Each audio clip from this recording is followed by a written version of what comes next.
اس لیے ہمیں خود قرآن کا مطالعہ کرنا چاہیے. قرآن علم کا ایک ایسا رواں سرچشمہ ہے. رواں یعنی بہتا ہوا فلوئنگ ایسا چشمہ ہے. قرآن ایک ایسا اجالا ہے جس کے قریب تاریکی آ ہی نہیں سکتی. قرآن ایک ایسا راستہ ہے جس میں گمراہی کا امکان ہی نہیں ہے. قرآن ایک ایسا سمندر ہے جس کی تہہ تک کوئی پہنچ ہی نہیں سکتا. قرآن حق اور باطل میں فرق بتاتی ہے. یہ حق ہے وہ باطل ہے، وہ باطل ہے یہ حق ہے. قرآن ہدایت کا چراغ ہے. زندگی اور آخرت کی تمام مفاہیم قرآن میں ہیں. اسی لیے خداوند عالم نے قرآن کو انسانوں کے لیے بھیجا اور رسول کریم سے ارشاد فرماتا ہے پروردگار کہ کتاب انزلناہ الیک. یہ جو ہے سورہ ابراہیم کی پہلی آیت ہے جس کا میں تلاوت کا شرف حاصل کر رہا ہوں.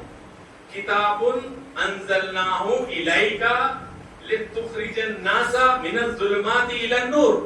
اے محمد میں تم پر قرآن نازل کر رہا ہوں تاکہ تو آپ لوگوں کو گمراہی سے ہدایت کی طرف لے جائیں. یعنی رسول خدا کی ذمہ داریوں میں نہ صرف قرآن پہنچانا بھی ہے بلکہ تعلیم بھی دینا ہے. تو فرسٹ ٹیچر قرآن کے فرسٹ ٹیچر رسول خدا ہیں اور ان کے بعد ان کے برحق امام ہیں. وہی ٹیچر آف دا قرآن ہے. باقی کے پورے لوگ طالب علم ہیں.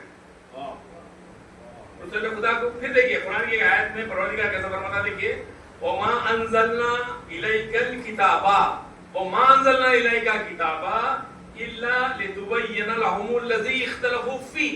میں نے آپ پر قرآن نازل ہی نہیں کی صرف اس لیے کہ آپ لوگوں کو سمجھائیں. مَا أَرْسَلْنَاكَ إِلَّا الْكِتَابَ میں نے آپ پر کتاب نازل ہی نہیں کی إِلَّا سوائے اس کے کہ لِتُبَيِّنَ لَهُمُ اختلافو فی ان لوگوں کے لیے جو اس کے بارے میں اختلاف کرتے ہیں سمجھتے نہیں ہیں ان کے لیے آپ بیان کریں. تو قرآن کو سمجھانے کا حق صرف رسول خدا اور ان کے بعد ہمارے ائمہ پر حق کو ہی ہے. کیوں کہ برادران کیونکہ قرآن کے بارے میں گفتگو کری چند چھوٹی سی باتوں پر روشنی ڈالنا چاہ رہا ہوں. دیکھیے قرآن میں 114 سورے ہیں نا, اس میں بعض آیتیں محکم کہلائی جاتی ہیں اور بعض متشابہ. چھوٹا سا ٹاپک ہے, زیادہ نہیں. قرآن کی بعض آیتیں محکم ہیں, بعض آیتیں متشابہ ہیں. محکم محکم بولے تو بالکل کھلی ہوئی آسانی سے سمجھ میں آ جاتی. متشابہ میں فرق کیا ہے؟ محکم میں کیا ہے اس کا ایک ہی مطلب ہوتا دوسرا مطلب نہیں ہوتا. متشابہ کا مطلب ہے اس کے کئی مطلب ہوتے ہیں اور قرآن کی آیت کے مطابق صرف ائمہ علیہ السلام ہی بتا سکتے ہیں کہ اس میں اس کا کیا مطلب ہے. بعض لوگ اپنے سے شکایت کرتے ہیں, یعنی بعض فرقہ ایسا بھی ہے جیسے وہابی ہیں, صاف بات ہے. وہ لوگ بولتے ہیں نہیں قرآن کا صرف ایک ہی مطلب لینا محکم نو متشابہ. جبکہ ہمارے پاس یہ ہے کہ یقیناً محکم بھی ہے اور متشابہ ہے. میں محکم و متشابہ کا اور ایک بار بتاؤں. محکم آیتیں کیا ہے فوراً آسانی سے سمجھ جاتی. جیسا مثلا ان الشیطان للانسان عدو مبین, بالکل آسان آیت ہے. ان الشیطان بے شک انسان للانسان انسان کے لیے عدو مبین کھلا ہوا دشمن ہے. یہ ہے محکم آیت آسانی سے. بعض آیت یہ ہے جس کے لیے ہمارے کے لیے ائمہ اور رسول خدا کی تعلیمات سے حاصل کرنا ضروری ہے. اہل بیت کے بغیر ہم وہ قرآن سمجھ نہیں سکتے. اب ویسے لوگوں پر کیا جواب دیں گے؟ ارے بھائی جب اللہ نازل ہی کیا ہم سمجھ نہیں سکتے. لوگ سوال کریں گے اپنے سے, تو ان کے لیے جواب حاضر ہے کہ قرآن خود بتا رہا. قرآن کی آیت میں کیا ہے؟ سورہ آل عمران کی دیکھیں, قرآن میں خود ہے هو الذی انزل علیک الکتاب منہ, وہ جس نے آپ پر قرآن آیت کی, اس میں آیت متشابہۃ, بعض متشابہ آیت ہیں, ام الکتابی اخری آیات محکمات, تھوڑی ایسی ہیں محکم آیات ہیں, ام الکتاب اخری متشابہات. یہ سورہ آل عمران جو قرآن کا تیسرا ہے اس میں خود اللہ بتا رہا کہ ہم نے آپ پہ جو آیتیں نازل کی ہیں اس میں تھوڑی محکم ہے تھوڑی متشابہ ہے, تھوڑی آسانی سے سمجھ میں آتی, تھوڑی سی متشابہ. متشابہ کا مطلب ہے کہ اس کے اور کئی میننگ ہوتے. کون سی میننگ لکھنا یہ صرف رسول خدا ائمہ بتا سکتے, اس کے علاوہ کوئی. یہ بات بھی قرآن میں ہے, کیا ہے؟ وَمَا يَعْلَمُ تَأْوِيلَهُ, اس کی تعویل کوئی نہیں جانتا الا اللہ سوائے اللہ کے، وہ راسخون فی العلم اور وہی جانتے ہیں جو اس علم کی گہری انڈرسٹینڈنگ رکھتے ہیں. راسخون فی العلم کا مطلب ہے جن کے پاس علم کا انتہائی گہرا علم ہے، یعنی صرف رسول خدا اور ائمہ علیہ السلام. تو اس سے بات بالکل واضح ہو گئی کہ قرآن کو سمجھنے کے لیے اپنے کو اہل بیت کتنے ضروری ہیں. میرے گفتگو کا مقصد وہی تھا، یہ بتانا کہ قرآن کی بعض آیتیں ہم سمجھ سکتے، بعض آیتوں کو اہل بیت علیہ السلام کی تفسیر کی، ان کے بتانے کی ضرورت ہے. یہ آپ کو قرآن سے بھی ثابت کیا. قرآن میں خود ہے کہ ہم نے جو کتاب آپ نے نازل کی اس میں تھوڑی محکم آیتیں ہیں، تھوڑی متشابہات آیتیں. قرآن میں خود ہی کہا ہوا ہے، مثال سامنے پیش کر سکتے ہیں کہ بھائی اگر تو نہیں مانتے تو قرآن کیوں مت مانو. پھر اب میں ایک مثال ثابت وہ دینا چاہ رہا ہوں آپ لوگوں کے سامنے کہ متشابہ آیات اس کو کہتے ہیں. ایک آیت پیش کروں گا اور آپ لوگ کی گفتگو ختم. متشابہ آیت جب میں آپ کو بیان کروں گا، ایک مثال دوں گا، تو یقیناً آپ لوگ بھی اس سے لطف اندوز ہوں گے. میری ہمت افزائی کے لیے ایک بار نعرہ صلوات کی شان.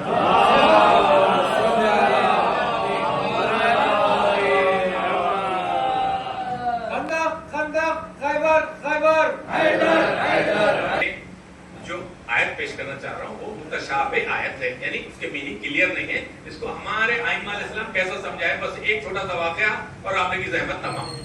دیکھیں ایک بار کا واقعہ ہے کہ معتصم میں عباسی خلیفہ تھا. عباسی خلیفہ کے سامنے اس کے عہد میں، اس کے پیریڈ میں ایک چور آیا. چور آ کے بولا خلیفہ میں چوری کرا، میں اعتراف کر رہا ہوں میں چوری کرا، آپ ایسا کرو میرے پہ حد جاری کرو، یعنی میری پنشمنٹ دنیا میں دے دو. اپنے پاس کیا ہے، دنیا میں اگر پنشمنٹ دے دو پھر آخرت میں نہیں ملتی اس کو. اگر کوئی بولا اللہ کے پاس انصاف ہے، دنیا میں پنشمنٹ یہاں کے روح سے لے آنا، آخرت میں اس کو کچھ نہیں ہے. تو نے بولا عباسی خلیفہ سے معتصم میں چوری کرا، میری کیا سزا ہے دے دے.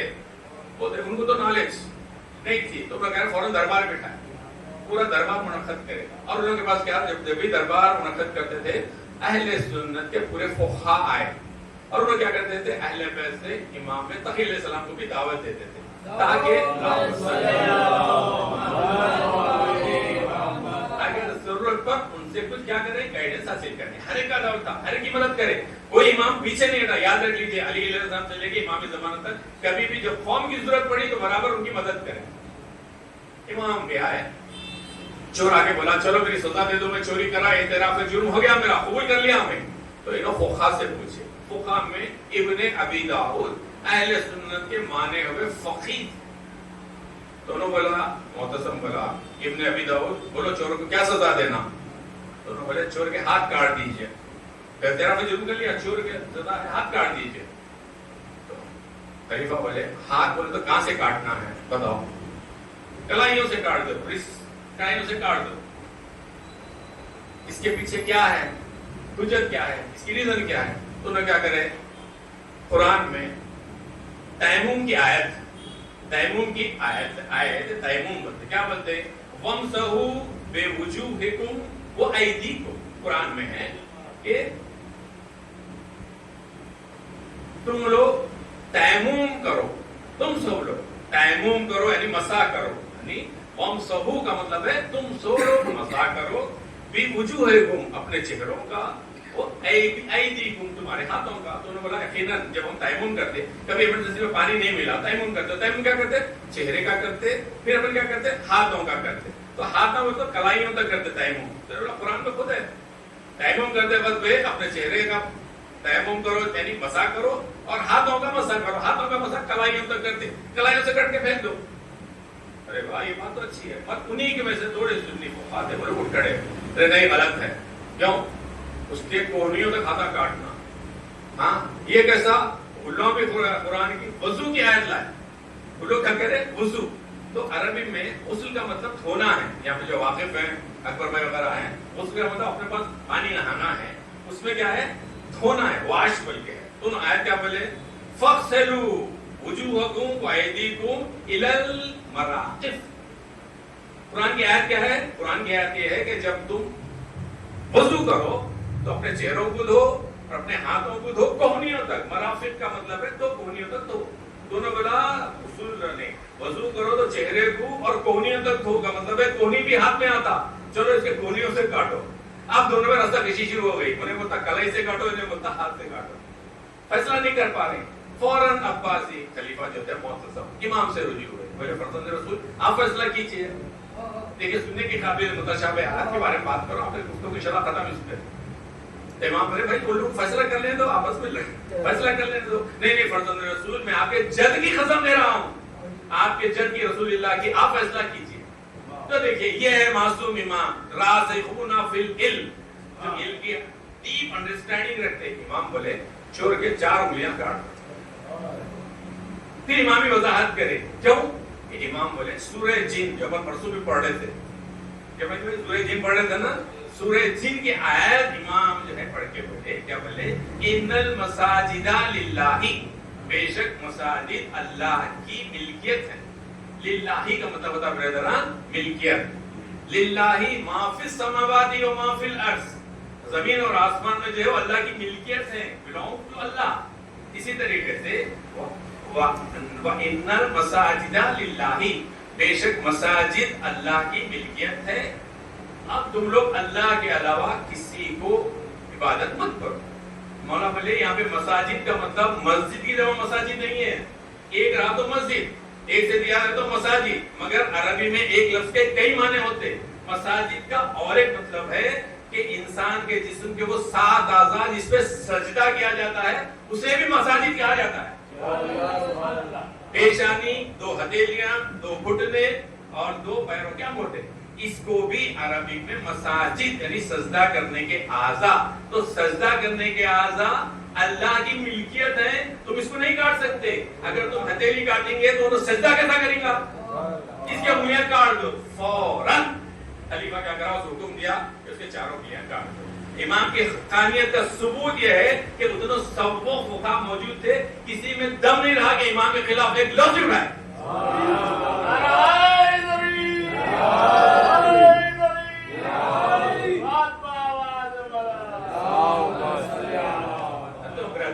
قرآن کے بارے میں یقیناً آپ لوگ جانتے ہیں، پھر ہماری معرفت میں اضافہ کہ قرآن میں 2 قسم کی آیتیں ہوتی ہیں، ایک ہے محکم جو آسانی سے سمجھ میں آتی، ایک ہے متشابہ جس کے لیے ہمارے کو رسول خدا اور ائمہ کی تفاسیر دیکھنا ہے۔ تو کس طرح قرآن اور اہل بیت دوسرے جڑے ہوئے ہیں؟ ملیے جڑے ہوئے نہیں بولیے، آپ قرآن سمجھنا ہے تو اہل بیت کو پکڑنا، اور اہل بیت سے اور قرآن ملتی ہے، اور اہل بیت سے قرآن پڑھو۔ جیسا عارف بھائی ابھی بولے کہ جو ہے انی تاریکم فیکم ثقلین کتاب اللہ و عترت ایمان ترتب بہما لن تضلوا بعدی ابدا، جو سنا ہے وہی ہے۔ رسول خدا بھی اپنی زندگی میں بول کے گئے دیکھو تمہارے درمیان 2 چیزیں چھوڑتے جا رہا ہوں، تم اس سے متمسک رہو۔ قیامت میں رسول خدا ابھی میں جو پڑھا وہی سوال کریں گے، زندگی میں بولے تھے ان دونوں کو سمجھو، اور قیامت میں بولیں گے تم نے قرآن اور اہل بیت سے کیا کیا۔ تو اس لحاظ سے ہمارے لیے اہل بیت جتنا ضروری ہے قرآن بھی اتنی ہی ضروری ہے، اور قرآن جتنی ضروری ہے اہل بیت بھی اپنے کو اتنی ہی ضروری ہے۔ پروردگار ہمارے توفیقات میں اضافہ کرے۔ اہل بیت ہمارے لیے مست ہے، ضروری ہیں، ہر قدم پر اہل بیت کیا کیے ہیں؟ ہماری رہبری کرتے ہیں۔ میرے 20 منٹ میں 14 منٹ ہو گئے، 6 منٹ ہیں، اور 6 منٹ میں گفتگو ختم کروں گا تاکہ آپ لوگوں کے سامنے اہل بیت کی فضیلت کا اور ایک کونا یا گوشہ پیش کروں، تاکہ جو بچے کم سن بچے ہیں وہ اس بات کو اچھا سمجھ سکیں کہ اہل بیت کس طرح قدم قدم پر ہماری رہبری کرتے ہیں۔ ایک شخص امام صلی اللہ علیہ وسلم کے پاس آیا، بس ایک واقعہ، آگے بولا امام صلی اللہ علیہ وسلم میری طرح تھا گنہگار، آگے بولا چاہتا تھا، آگے بولا مولا میں جو ہے آپ سے میری گزارش ہے فرزند رسول، کیا بولے تو باوجود کوشش کے میرے سے چھوٹے موٹے گناہ ہو جاتے ہیں، آ گیا فوراً معافی مانگنے، چھوٹے موٹے گناہ ہوتے ہیں اور باوجود کوشش کیے میں کنٹرول نہیں کر سک رہا ہوں، آپ میرا کچھ تو بھی علاج کیجیے یا میرے کچھ کو بتائیے میں کس طرح اپنے گناہوں پہ کنٹرول کروں۔ دیکھیے ائمہ علیہ السلام اہل بیت علیہ السلام کس طرح گائیڈ کرتے ہیں۔ امام صلی اللہ علیہ وسلم کا کیا بولا کہ میں مجبور ہوں، بعض وقت میرے سے آئی کمٹ سم سنس، میں کیسے کنٹرول کروں، میرے کو اپنے آپ پہ قابو نہیں ہے۔ تو دیکھیے چند جملوں سے مولا اس کا علاج کر دیے، کیا بولے؟ لا تاکل رزق اللہ، ایسا کام کر، تو گناہ کرنا چاہتا تو کر لے گناہ جتنا چاہے کر، مگر ایک کام کر، کنڈیشن ہے لا تاکل کا مطلب ہے تو مت کھا، یہ ڈونٹ ایٹ رزق اللہ، اللہ کے رزق، اللہ کا رزق کھانا بند کر دے۔ وزنی تو گناہ کر، ما شیتا تو جو چاہتا ہے گناہ کر، اور شرط یہ ہے کہ اللہ کی رزق نہیں کھانا، اللہ کی رزق کھانا چھوڑ دے، اس کا جو چاہے تو گناہ کر۔ مجھے بولا ہوا پرمیشن مل گیا، لائسنس مل گیا، باہر آیا، باہر آ کے سب سے پہلے بھوک لگی، ہاتھ بڑھایا, بریانی پہ, بریانی کی جو بھی تھی وہاں پہ, دل سے آواز آئی, امام سے وعدہ کر رہا ہے اللہ کا رزق نہیں کھاؤں گا, ارے چاول تو اللہ کے ہے, روٹی جو بھی اللہ کی, بات ہو گیا. پھر تھوڑی دیر بہت بھوک لگ رہی تھی کافی, تو پھر کیا کرا بیٹا, پھل کی دکان پہ گیا, جو بھی تھا ایک پھل کھاؤں گا. فوراً آواز آئی دل سے, امام سے وعدہ کرا ہے, یہ پھل تو اللہ کے دیے ہوئے درختوں پہ لگا ہے, نہیں کھاؤں گا. بھوک لگ رہی ہے, تڑپ رہا, کیا کروں, شام ہو گئی, بہت بھوک لگی, تو جان ایسا پتے کھا لوں گا, بلکہ پتوں کے پاس جاتے آواز آئی, یہ پتے بھی درخت پہ لگے ہوئے ہیں جو اللہ کی غذا ہے, اللہ کا رزق ہے. آخر میں بولا, تنگ ہو کے بولا, گھاس کھاؤں گا, کیڑے مکوڑے کھاؤں گا. آواز آئی, دیکھ یہ کیڑے مکوڑے اللہ کی زمین پر پیدا ہوئے, تو کیا کھائے گا. تو مجبوراً اسے اپنے گناہ ترک کرنا پڑا, اپنے آپ پہ قابو پا لیا. دیکھیے ائمہ علیہ السلام کس طرح گائیڈ کرتے ہیں انسان کو. اس کے ساتھ ساتھ برادران, ایک ہے پہلے میرے لیے, بعد میں سب سننے والوں کے لیے, کہ گناہ کرنا بڑی بات, گناہ چھوڑنا بڑی بات نہیں ہے, بلکہ نعمتوں کو پانے کے بعد شکر کا ادا نہیں کرنا وہ بھی گناہ ہے. جیسے ہی شکر, اگر اللہ کوئی نعمت ملی, اللہ پیسہ دیا, پہلے اللہ کا شکر ادا کرو. پہلے رزق ملا, اللہ کا شکر ادا کرو. شکر کا ادا نہیں کرنا وہ بھی ایک قسم کا گناہ ہے. تو اللہ تعالیٰ ہمیں توفیق دے کہ جب بھی ہمیں نعمتیں ملے, ہمیں کھانے کو ملے, پیسہ ملے, کچھ بھی ملے, تو کیا کرنا, ہمارے کو شکر ادا کرنا چاہیے. اسی لیے آپ کے فرزند یعنی امام علیہ السلام کے فرزند بتائے, امام صادق علیہ السلام کھانے کعبہ میں بیٹھے ہوئے تھے, کونے میں ساتھیوں کے ساتھ, اپنے اصحاب کے ساتھ. ایک فقیر آیا, شاید وہ حیدرآباد کا فقیر ہوتا, کہ آگے بولا, مولا کچھ دیجیے بولا. تو مولا کیا کرے, انگور کھا رہے تھے, تو 2 انگور اٹھا کے اس کو دے دیے.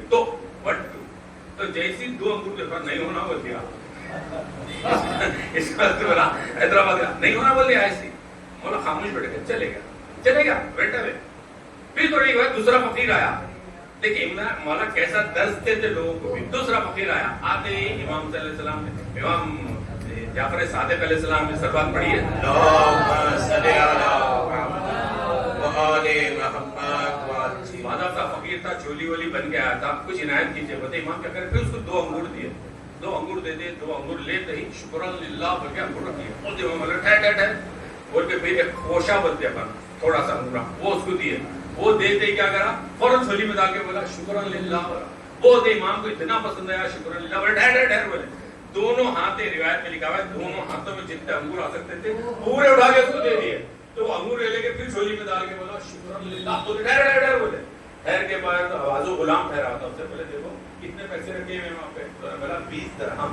گلاس میں لے کے کتابوں میں لکھا 20 درہم, لاؤ ادھر بولے, لا کے اس کو دے دیے. تو 20 درہم لیا, پھر جھولی میں ڈال لے کے بولا شکران للہ. امام بولے ٹھہر, اللہ کا شکر اتنا پسند ہے, ٹھہر بولے. پھر کھڑے لگے اوپر سے اپنا بیس کوٹ بولتے کوٹ, وہ کوٹ نکال کے پھر وہ فقیر کو دے دیے. فقیر بھی خوش تھا, وہ کوٹ لے کے غنیمت شکر للہ نہیں بولا, کیا بولا جزاک اللہ بولا. بولتے ہی امام کوٹ لے کے چلے گا. تو ان کے ساتھ جو غلام تھا بول رہا تھا, اگر اب کی بار انہیں شکر للہ بولتے تو میرے کو دے دیتے. تو بہرحال اپنے کو جب بھی کوئی نعمت ملی, پروردگار کیا بولتا, شکر تم, اگر تم شکریہ ادا کرے میں کیا کروں گا, تمہاری نعمتوں میں اضافہ کروں گا. اس لیے ہمارے لیے پروردگار ہمارے کو بہت بڑی نعمت ہے کہ پروردگار ہمارے کو ایسے گھرانے میں پیدا ہوا جو اہل بیت کا چاہنے والا ہے. اس لیے ہمیں چاہیے جس طرح ہم اہل بیت سے محبت اور پیار رکھتے ہیں, انشاءاللہ قرآن کا بھی اسی طریقے سے پیار رکھیں گے, قرآن کی تلاوت کریں گے, کیونکہ تلاوت کرنے سے رسول خدا بول رہے ہیں خیرکم من تعلم القرآن وعلمہ, تم میں بہترین شخص وہ ہے جو قرآن پڑھے اور سکھائے. حملۃ القرآن عرفا و اہل جنہ, رسول خدا دوسری جگہ بول رہی کہ تم لوگ جو قرآن پڑھتے ہو نا, اس دنیا میں جنت میں جانے کے بعد وہاں کے جانے پہچانے لوگوں میں رہیں گے. جیسا بستی میں رضا بھائی ہے, ہمارے عباس بھائی ہے, بستی میں جائیں گے جنت میں تو پھر بھائی یہ جانے پہچانے لوگ ملیں گے. عرفا و اہل جنہ کون, حملۃ القرآن. حملۃ القرآن مانے جو قرآن پڑھتا, سمجھتا اور اس پر عمل کرتا. گھر میں قرآن پڑھی جاتی, وہاں سے سب سے پہلے شیاطین رخصت ہو جاتے اور برکت کا نزول شروع ہو جاتا. تو وہ نہیں چاہیں گا کہ میں قرآن پڑھوں. قرآن اگر کسی کو نہیں آتی تو الحمدللہ ثم الحمدللہ ہم سالوں سے پریکٹس کر رہے ہیں. جہاں تک بھی آپ لوگ پہنچا دیجیے کہ ہر 4 شنبہ رات میں 8 سے 8:30 تک جن کو کچھ بھی نہیں آتا ہم وہاں پہ الف بے سے شروع کرتے, انہیں سکھاتے. یہ پیغام دوسروں تک پہنچا دیجیے, چاہے وہ بڑے ہوں, کتنی بھی ایج ہو, پڑھنے میں شرمانا نہیں. ایک شخص سے سوال کیا گیا جب جو ہے سینئر سٹیزن تھا, لوگ آگے بولے تمہارے کو شرم نہیں آتی, تم اتنے بڑے ہو کے پڑھ رہے ہو. تو نے بولا جب میرے کو جہالت سے شرم نہیں آئی تو پڑھنے میں کیوں شرم آئی؟ اس لیے ہمارے پیغام ہے آج کا کہ جو بھی پڑھنا چاہتے ہیں کہ ان کے لیے یہ ہماری خدمات حاضر ہیں اور امام کی نظر کرم ہے, آئیں گے انشاءاللہ. قرآن بہت ایزی ہے. سورہ قمر میں 4 جگہ اللہ دہرایا ہے, 4 جگہ. سورہ قمر قرآن کا 54واں سورہ. یسرنا القرآن, یسرنا القرآن, یس اللہ نے بتایا میں نے قرآن کو آسان بنایا, میں نے قرآن کو آسان بنایا. We made easier the Quran. قرآن مشکل نہیں ہے. کیا ہے کہ تھوڑا سا قدم آگے بڑھیں, جڑ جائیں ان برادروں سے جو قرآن پڑھتے. میں جانتا ہوں ابھی بھی حضرات میں تھوڑے لوگ ایسے ہیں چاہتے ہیں پر شرما کے پڑھنا نہیں چاہتے, تو ان کے لیے پیغام ہے آپ آئیے, قرآن بہت آسان ہے, سیکھنے کی کوشش کیجئے تو یقیناً اللہ آپ کو قرآن پڑھنے سے عمر دراز کرے گا, صحت دیں گا, گھر میں سب بیوی بچے صحت سے رہیں گے, نامی زندگی پائیں گے. اب اس سے زیادہ میں کیا بولوں, اگر میں زیادہ بولوں گا تو میری تقریر رحمت کے وجہ سے زحمت ہو جائے گی. اور شاعر آپ لوگوں میں سے شاعرہ بہت موجود ہے, پھر کوئی شعر سنائیں گے کہ اپنی رحمت کو بس اتنی ہی سی رہنے دو. ہے یہاں پہ شاعرہ, وہ لوگ بولیں گے میرے کو تراب صاحب اپنی رحمت کو بس اتنی ہی سی رہنے دو, ایک نقطہ بھی بڑھا دو کہ تو زحمت ہوگی. ارے واہ واہ. اسی لیے میں اپنی تقریر یہیں پر ختم کرتا ہوں. ربنا تقبل منا انک انت السمیع العلیم. اللہ سے پھر دعا ہے پروردگارا حاضرین محفل کے دینی اور دنیاوی جو مقاصد ہیں اللہ پروردگارا انہیں ہر بیماری و بلا سے محفوظ رکھ. آپ سب کا اس محفل دورہ قرآن میں اردو سے دل کے ساتھ خیر مقدم کر رہا ہوں, دل کی گہرائیوں سے دعاؤں کے ساتھ. یقیناً آپ لوگوں کے چہرے بتا رہے ہیں کہ آپ لوگ یقیناً اس محفل میں کتنے خوش ہیں, اور یقین مانیے اس پر ہم اندازہ نہیں لگا سکتے کہ کتنی رحمتیں اس محفل میں نازل ہو رہی ہیں, کیونکہ ہم صرف اور قرآن اور اہل بیت کا ذکر کریں گے انشاءاللہ تعالیٰ. تو کیوں نہ یہ محفل یقیناً نورانی محفل کہلائی جائے گی جس میں قرآن اور اہل بیت کا ذکر ہو. تو میرے محترم بھائی عارف بھائی سنا رہے تھے حدیث ثقلین, تو میں بھی بہت اچھا ویری گڈ, میں بھی آواز زیادہ تو نہیں ہوگی نا, میں بھی اسی موضوع کو آپ کے سامنے پیش کرنا چاہ رہا ہوں. بس چند منٹوں کی آپ لوگوں کو, میں گھنٹوں میں تقریر کرنے والا نہیں ہوں, صرف منٹوں میں کرنے والا ہوں. اور منٹ بھی ایسے ہیں. السلام علیکم بھائی, جزاک اللہ. ایک صلوات ارشاد فرمائیے. ہمارے لیے اہل بیت اہم ہے, اسی طرح قرآن بھی اہم ہے. تو میں چاہ رہا ہوں کہ اپنے گفتگو کا آغاز رسول کریم حضرت محمد مصطفیٰ کی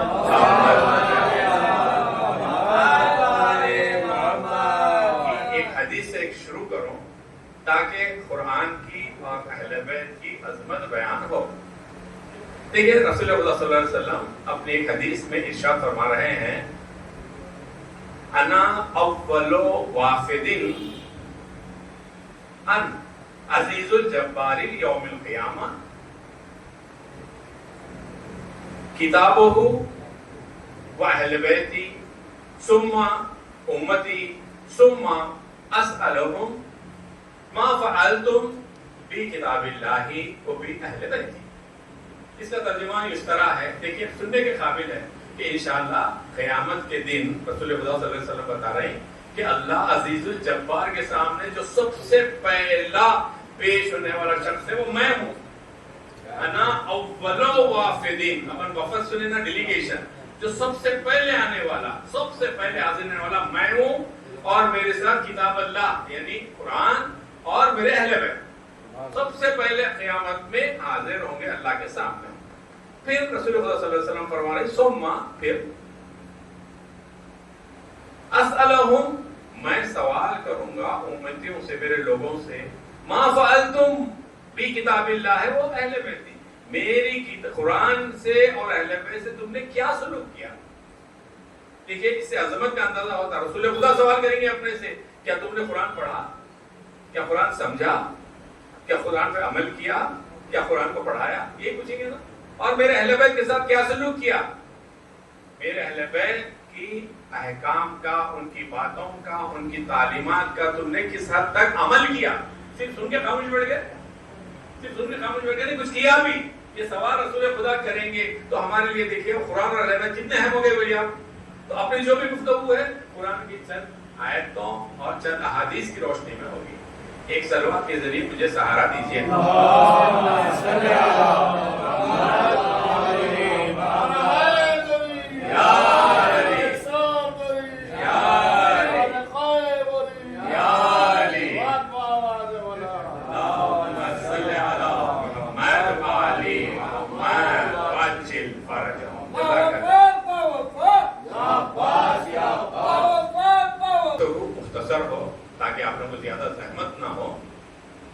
اب دیکھیے سب سے پہلے اپن جو ہے قرآن اور اہل بیت کی عصمت کے بارے میں ابھی ہم رسول خدا کی حدیث سے ہم اندازہ ہو گیا. قیامت میں پہلے رسول خدا ہم سے قرآن اور اہل بیت کے بارے میں پوچھیں گے. تو جہاں تک قرآن کا تعلق ہے برادران عزیز، ساری آسمانی کتابیں الہی نمائندوں یعنی انبیاء پر ایک خاص زمانے کے لیے اور ایک خاص علاقے کے لیے نازل ہوئی. خاص زمانے کے لیے یعنی ان کا زمانہ ختم ہو گیا، وہ کتاب ہو گئی، اور خاص علاقے کے لیے نازل ہوئی. اور یہ ساری آسمانی کتابیں انسان کی ذمہ داریوں اور ان کے مکمل مقصد